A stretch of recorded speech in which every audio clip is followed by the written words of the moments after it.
Jesus didn't have a problem with people that's in the streets. He had a problem with religious people. How can I help anybody when when I was not even able to help my own son? I would never do that. I would never do that. And I became that in a matter of minutes when they took my pain pills away. And I said, I'm not where I want to be, but thank God I'm not what I used to be. This is Faith in Your Recovery. I am Randy Davis. Welcome to the battle. Hey, folks, we're excited to have you with us today on Faith in Your Recovery. Thanks for tuning in and turning us on. We hope you'll be able to walk away from here with a piece of, a nugget of some type that'll give you the encouragement to move forward in your recovery or help someone around you move forward in theirs.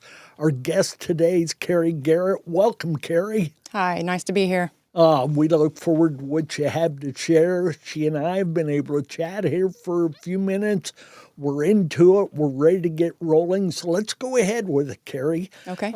Go ahead and tell us where your struggles all began, or maybe I can say when they began. Okay. Well, I started at an early age myself. At 15, I was smoking pot. That turned into pills, and that turned into bigger things. And so I've been using for 35 years. But back in 2018, I had an accident, and a man lost his life.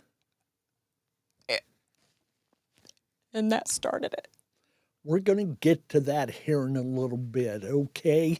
Okay. I know that you said in the brief bio that we received from you that alcohol played a part in your early beginning as well. Mm-hmm. It sounds like it began with drinking, went to marijuana, on to meth. Is that accurate? Yeah, I started drinking around 12, 13, with, just in the social circles. And then around 15, a family member introduced me to marijuana. And so I did that for years. And then in my mid-20s, I was introduced to meth, and that was my drug of choice for many years. How many years would you say, Carrie? About 20 years, yeah. What did that cost you? I don't mean so much dollars and cents. What did it cost you as far as life quality, relationships, anything else? Well, I've always been very close to God. I just want to say that first of all, and family is second for me. So the things I lost was my respect. I was a closet case, though. No one really knew. I mean, they may have, but I did the things I did to cope with everyday life. So I was still there for, everything in my family's life. I still held a job. I still excelled. I graduated in my class 6th out of 300 and some. I got a full ride scholarship. I had children, and I have now grandchildren. So I can't say that it really inhibited a whole lot of things because I have always excelled. I was a firefighter for 5 years. I just recently got my certificate with as a life coach. I've done a lot. So I guess, my drug use was just to cope. I get up every day and do a little bit and then go on about my business. I was never somebody that did it, to really get high. I just did it to keep going. I think now I know that I had some imbalances in my body that I didn't realize, and I'm an addict. My grandfather was an alcoholic, and further down the line, I've had family members that were addicted, to other things. I've also been addicted to food. I was 269 pounds at my highest. So it's not just drugs for me. It's addiction to anything. I have an addictive personality. So I don't think it's held me back from a lot of things, but certainly it made me lose respect, most definitely with my parents and my children. How does life look now? You say you've just recently got certified. Is that the word you used? I did. Okay. As a A life coach. Life coach. Yeah, tell us about that. How's that working? Where's that headed? I have not done anything with it, to be quite honest with you. I just graduated from that in August, and I do plan to use that. But mostly, Pursue it. mostly I just want to help people. I have a hard time with coming up with some type of a plan to pay my bills. I drive the Amish right now some, and I do work on the side. I've worked in maintenance, industrial maintenance. I work on cars. You name it. I can. If I don't know how to do it, I'll find a book and figure it out. I'm single, and I'm very proud of being single and of being a strong woman. And so I take care of myself and, just keep on pushing on. So I'm not quite sure where my life's headed. I know it's that God has a plan for me. And I know it'll be helping people. I'm not quite sure where that's at yet. That life coach knowledge that you have, that certification, the experience that goes with all of that, I'm sure there's a great deal of need for somebody with those qualities and characteristics. We all have our moments. We all have our battles where we just need the right words coming to us from somebody else. Right. Or the right question. It's not always the answer. I think there's more power in the right question than in the right answer. Right. To where we've got to seek that and find it and then move forward. And obviously, you've got this relationship with God, and we can just start going through scripture after scripture that guarantees His presence, His Absolutely. closeness, His guidance, and everything that goes with it. And I'm glad you've been able to tap into that. Absolutely. So And it's a good. beautiful feeling. Yeah, it is. Makes a world of difference, It doesn't does. it? It does. I know this is a tender spot. You touched on it just a moment ago, and you're certainly forgiven if it brings emotions. We don't need every detail of the accident you mentioned, but could you tell us a little more of what took place, what that did to you, how you coped then, how you're coping now? Sure. Well, I was on my way to work, and obviously I had meth in my system because I did every single day. And I was on my way to work, and I never seen the moped. It was at night, and I struck the back of the moped. And when you hit something, I didn't really even know what I hit. And because there was no light on the moped, or I didn't see it. So I got out and ended up, there was two people on the moped. Josh and Melissa is their names. Josh lived 3 days. He was thrown very far from the moped. They lifelined both of them immediately. She was sitting on the light, which is why I didn't see him. And they drug tested, or they blood tested me that day. They lifelined both of them. Josh passed away, I think it was 3 days later. His story's not mine to tell, so I apologize We if respect that. I don't have that exactly correct. But after that, I went into depression. And for me to be able to talk about that wreck without immediately crying is a big deal for me. I really can't watch any kind of accidents on TV. You lived through the real trauma. You don't need to have that reopened by, watching a mock trauma on TV or whatever. Yeah, I'm not a big fan of that. But so anyway, I was arrested a few months later for what I had in my system. Melissa recovered. She's since passed. I've heard she had an overdose. I did talk to her after the wreck, which Josh's family, I'm pretty sure, hate me to this day, which, the man lost his life. And I ended up taking a plea because I didn't want his family to have to go through the trial and all the things that went with it. I didn't feel like it was my life to tell for him or to make them feel any more pain. So I took a plea deal. I got 8 years, which ended up being, I didn't go to prison, thank the Lord. I got 8 years of, 2 years of house arrest, and then 6 years on top of that of probation. So I have less than a year now to go. So you're 7 years into that sentence, so to Yes. speak. Yes. Okay. And I did get clean when I got put on house arrest, because you don't, if anybody knows Yvette in Jay County, you don't mess with Yvette. So I did my house arrest. I was clean the whole time. I did quite a while in probation, and then I lost my job at Tyson. I was a maintenance technician there.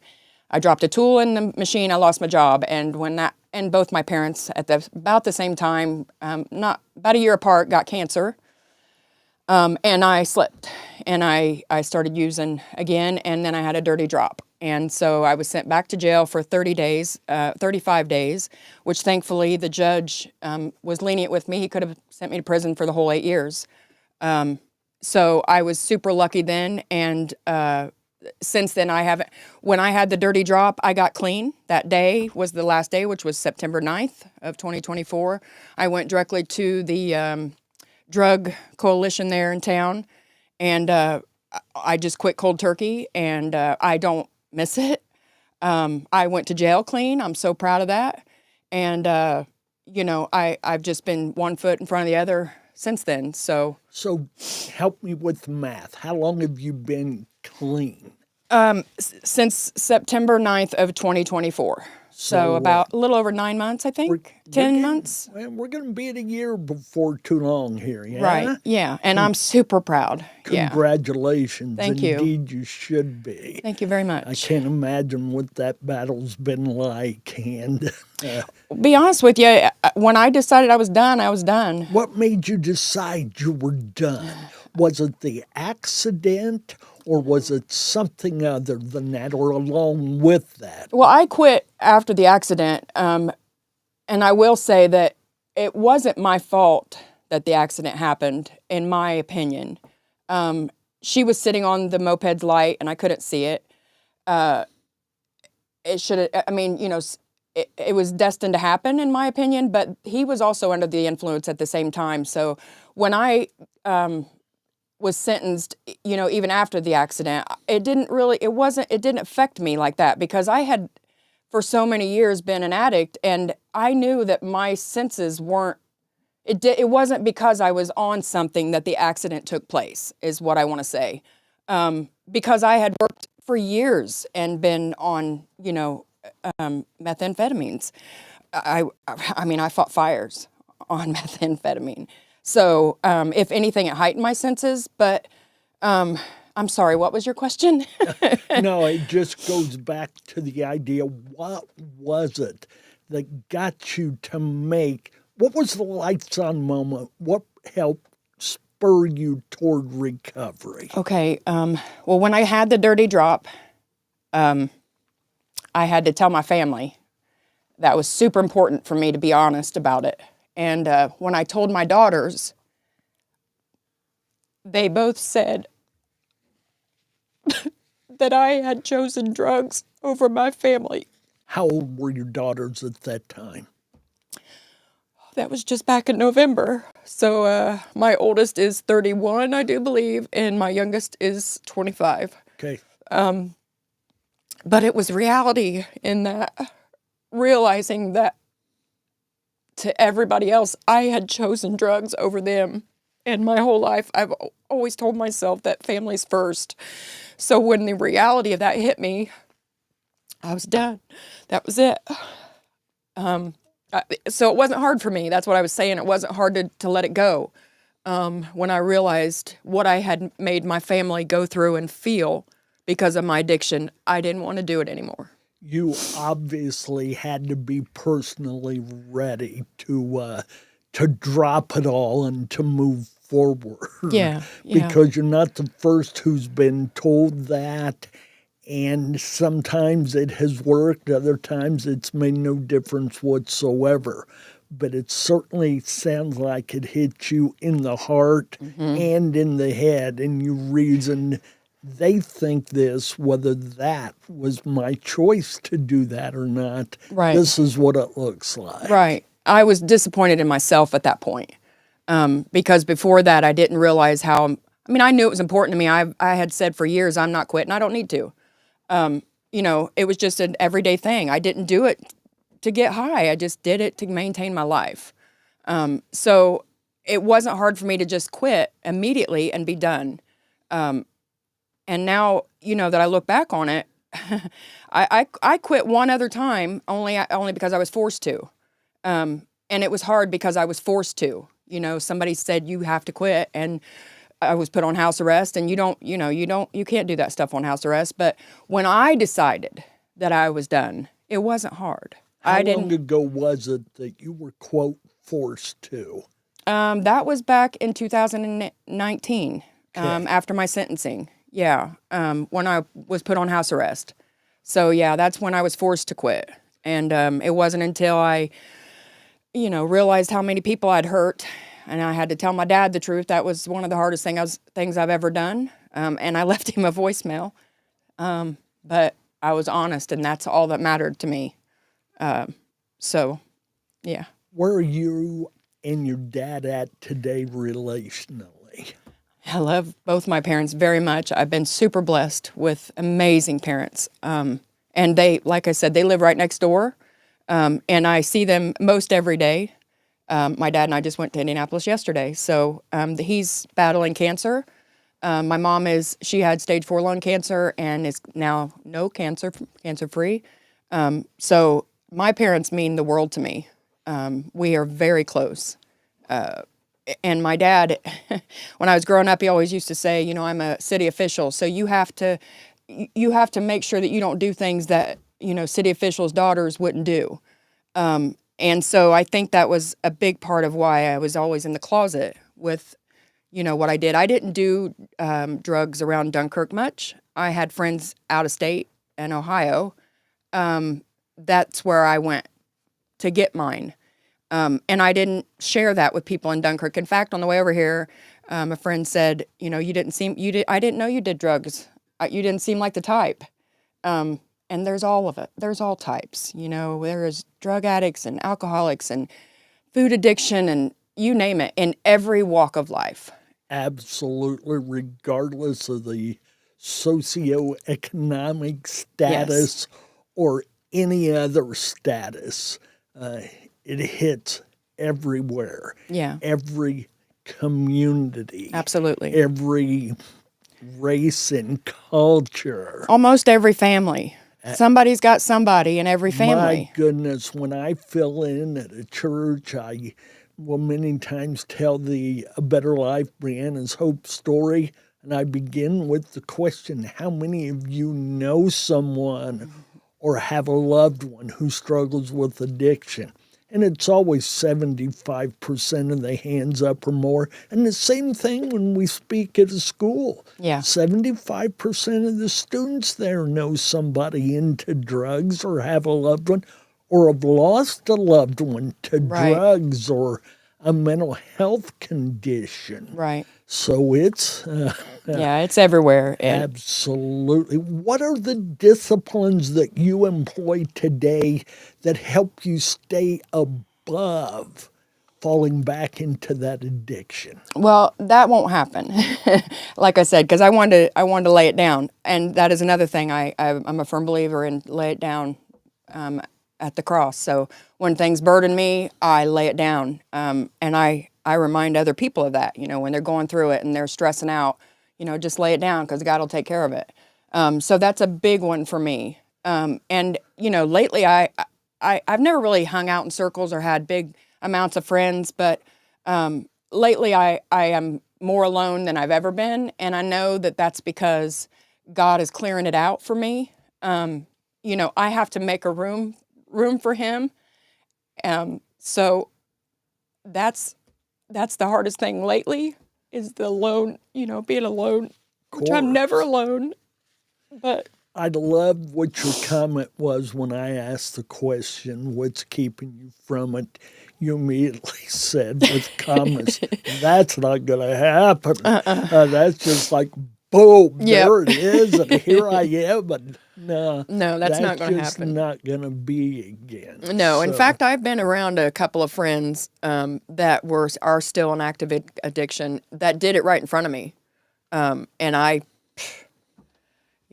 I prayed for him. That's what I did. Hooray for So, you. yeah, We all need that for Yeah. certain. we certainly do. I had a friend one time, I said, I'm going to pray for you with this situation. His comment was, thank you, I need the prayer, and I know you need the practice. And there was a ton of truth in that. Oh, We yeah. all need that practice, and we all need the prayer. Absolutely. So what do we have to lose but the world to gain? And that's God's world, not, our societal world. Right. I think people forget, though, how easy it is to pray. You don't have to be right about what you say. You don't have to have a certain start and finish, and you don't have, you can write it down if you like. You can speak it. There's so many ways. God's always listening. So whether you think you sound right or not, just go ahead. Isn't that awesome? It is. It's just casual conversation with the maker of mankind. Absolutely. And just go ahead and speak out to him. He'll respond and help you say the next right thing and move in the next right direction. Yes, he will. Maybe not right away. Exactly. That's the hardest part. Well, sometimes we're not ready for that, and he's not going to waste the energy. Right. And when we're ready, he's got the answer sitting there. Right. And he's always there. So Yeah. Yeah. And he's maybe already given us that answer, but we weren't tuned in to hear it. absolutely. Finally, the heart becomes at that point, just like it was with your daughter's comments that got your attention and broke through that wall that, you would build up without even knowing it. Oh, yeah, sure. because I think along the way, God was trying to, he tried to give me signs and I wasn't listening, but the wreck, I think that happened because I was supposed to get clean. I think that was God's way of saying, hey, it's time to cut it out.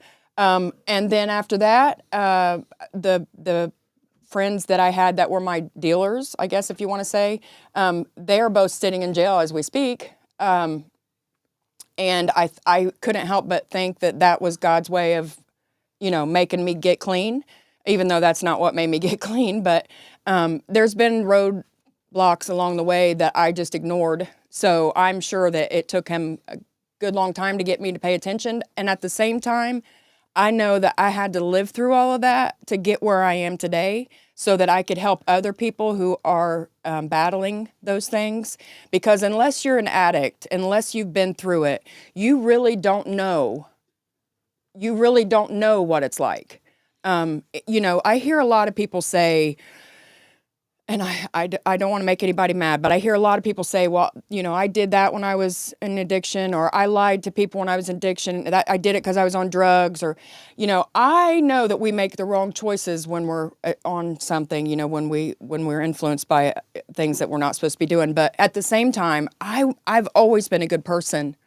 I have always had a lot of pride in being honest. Bad choices don't keep us from being a good person. Right, exactly. Or keep us from God. Right. We let them distance us from him. Right. But he's not the one who's walking away. Right. Well, and that the footprints thing, Oh, love it. he carried me for years now. I'm not even playing because, the whole time I was in active addiction, I wasn't talking to him, but he was talking to me. So,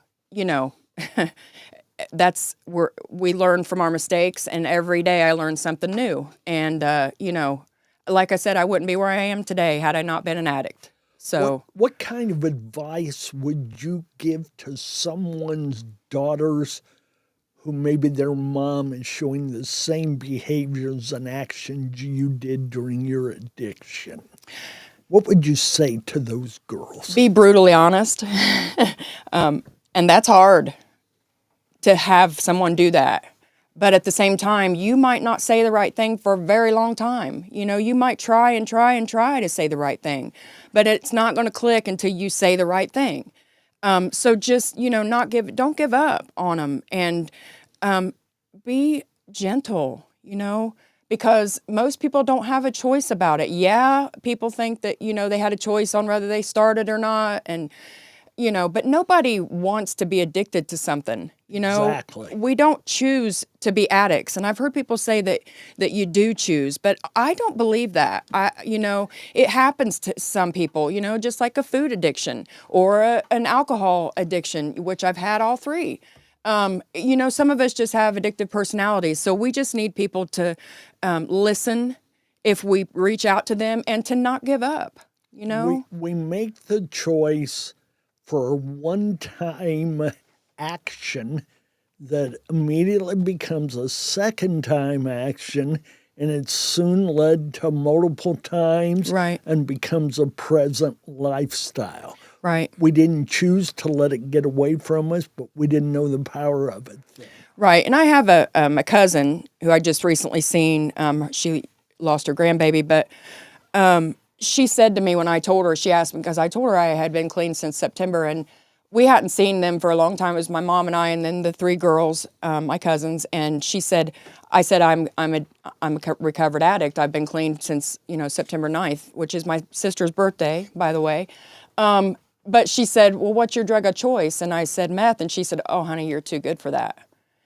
And my dad said the same thing. And I just want people to know that we're all too good for that. It's not just me or it's everybody is too good for that. Life is too good for that. But we don't realize that until we get away from it, So, just because a person is an addict doesn't mean that they don't want to be loved and they don't want to, live their life and have a happy life and be close to God. Or even if they don't want to be close to God, they still want to be loved. And I try not to be judgmental of people. And believe me, I struggle with that. We all do, whether we've ever, touched a drug or not. Right.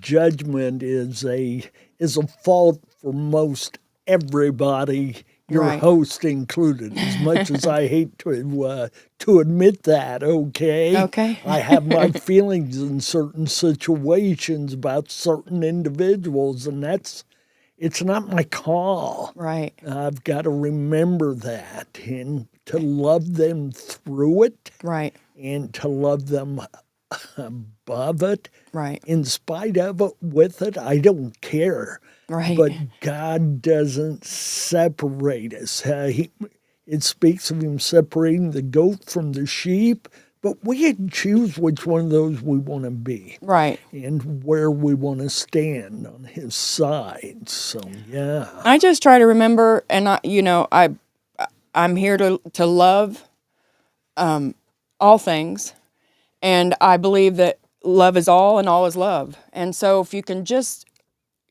live your day going by that and just smile at somebody or, help somebody, just anything. Love is all there is in my book, as close to God. He came, we're here to experience, to learn. And to me, if you could just love somebody in any way, open a door for somebody or smile or, just be friendly. That'll make everything a little bit better for you and for them. So Receiving it as well as giving it. Yeah. You mentioned earlier the importance and the power of receiving love, how everybody just wants to be loved. right, Well, it's up to you and me to get that accomplished. And like I said, in the simplest of forms, whether it's not, you go ahead first. Let them be first through the line, whatever that may be. You open that door. right, You stand there a moment in the rain. Let them get inside. right, And the value that adds to one, and the value it adds to yourself to realize, hey, I'm not as selfish as I thought. absolutely. Okay? Because you don't know what that person's going through that day. They could be headed out to, God forbid, do something harmful to themselves. So one little act of kindness can really change a person's life. And I feel like if it's also spreads. It's contagious. So if you show up with that kindness and show love, everybody in the room is going to see it, and hopefully they'll carry it forward. You know, So Carrie, you've done a good job here of telling us your story of the experiences you've had. Thank you. How it's worked on you, in you, and how God's worked through you. And we appreciate that. What are a couple of the future goals you have for yourself? Obviously, to maintain your sobriety, your clean time, and you made it clear to me it's not going to happen otherwise. Right. That's going to be. Yeah, But what are some of the goals you see for Carrie as a person of worth and value? I'm going to find, first and foremost, my biggest goal is to gain the respect back from my family. I'm not, I used to be able to spend the nights with my grandchildren, and now I've lost that. So the biggest thing for me is That's okay. You keep going back to family. It's obviously important to you. yeah, I This want to is gain no their respect. surprise. Yeah. Beyond that, something with my life coaching. I'm thinking, like I said, God has a plan for me. I'm not sure what it is. I just know it's going to be to help other people, and that is what makes me feel good about my life. So, just one foot in front of the other every day, and I'll figure it out. I pray every day. So, Well, you talk about how one of your goals is to be able to help people.